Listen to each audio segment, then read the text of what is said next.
Hi friends, welcome to Dhana's kitchen. இன்றைக்கி நல்ல சூப்பரான காரசாரமான ஒரு வீடியோவோட வந்திருக்காங்க. ஆமாங்க, பச்சை மிளகா ஊறுகாய் எப்படி செய்கிறதுன்னு பார்க்கலாம். இதை நீங்கள் ஒயிட் ரைஸு, இட்லி, தோசை, சப்பாத்தி எதுக்கு வேணாலும் வச்சு சாப்பிட்லாம்.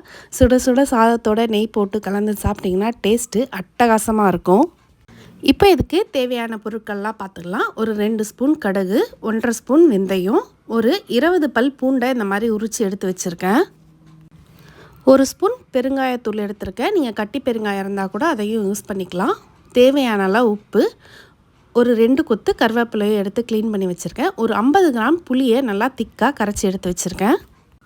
நான் இன்றைக்கி ஒரு 1/4 கிலோ பச்சை மிளகாய் எடுத்து யூஸ் பண்ணுறேங்க. நான் இன்றைக்கி இந்த மாதிரி குண்டு மிளகாய் தான் யூஸ் பண்ணுறேன். இதை நல்லா வாஷ் பண்ணிவிட்டு துணியில் நல்லா தொடச்சிட்டு இந்த மாதிரி நடுவில் ஒரு கீரல் போட்டு எடுத்து வச்சுருக்கேன்.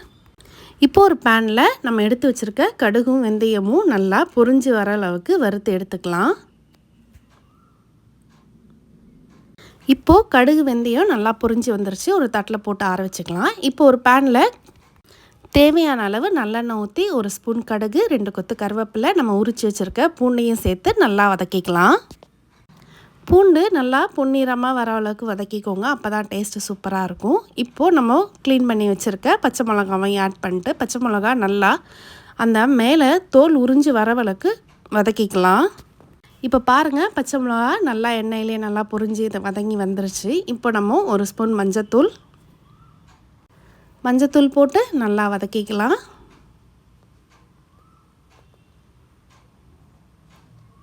இப்போது தேவையான அளவு உப்பு, எடுத்து வச்சுருக்க பெருங்காயத்தூள் எல்லாத்தையும் சேர்த்துட்டு ஒரு நிமிஷம் நல்லா வதக்கிக்கலாம். வதங்கினோடனே இப்போ நம்ம கரைச்சி எடுத்து வச்சுருக்க புளியும் ஆட் பண்ணிக்கலாம். புளி ஆட் பண்ணிவிட்டு நான் கலருக்காக இன்றைக்கி ஒரே 1 ஸ்பூன் ரெட் சில்லி பவுடரை ஆட் பண்ணுறேன். கூடவே ஒரு 2 ஸ்பூன் நாட்டு சர்க்கரையை ஆட் பண்ணுறேன். இந்த நாட்டு சர்க்கரை ஆட் பண்ணுறதால நம்மளுக்கு நல்லா பேலன்ஸ்டாக இருக்கும். நல்லா புளி, காரம், ஸ்வீட்டோட டேஸ்ட்டு சூப்பராக இருக்கும். எல்லாத்தையும் கலந்து விட்டுட்டு ஒரு 10 நிமிஷம் மூடி வச்சிடலாம். மூடி வச்சுட்டு நம்ம வறுத்து எடுத்து வச்சுருக்க இந்த பொடியும் மிக்ஸி ஜாரில் அரைச்சி கொண்டு வந்துக்கலாம்.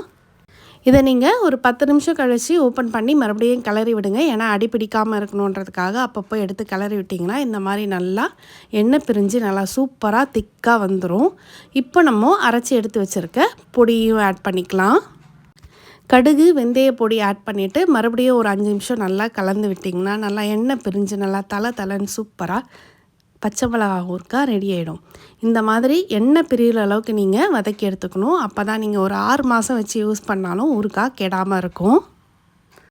இதை நீங்கள் ஒரு ஏர் டைட்டான கண்டிப்பாக கண்ணாடி பாட்டிலில் போட்டு வச்சுக்கோங்க. கண்ணாடி பாட்டிலில் போட்டு ஃப்ரிட்ஜில் ஸ்டோர் பண்ணிங்கன்னா கண்டிப்பாக உங்களுக்கு ஒரு 6-7 மாதம் ஊறுகாய் நல்லா கெடாமல் இருக்கும். இதை நீங்கள் இட்லி, தோசைக்கு எல்லாத்துக்குமே யூஸ் பண்ணிக்கலாம்.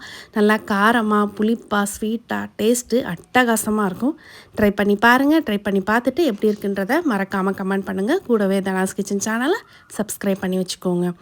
அவ்வளோதான், நம்ம இன்னொரு வீடியோவில் மறுபடியும் உங்களை நான் மீட் பண்ணுறேன். பாய்.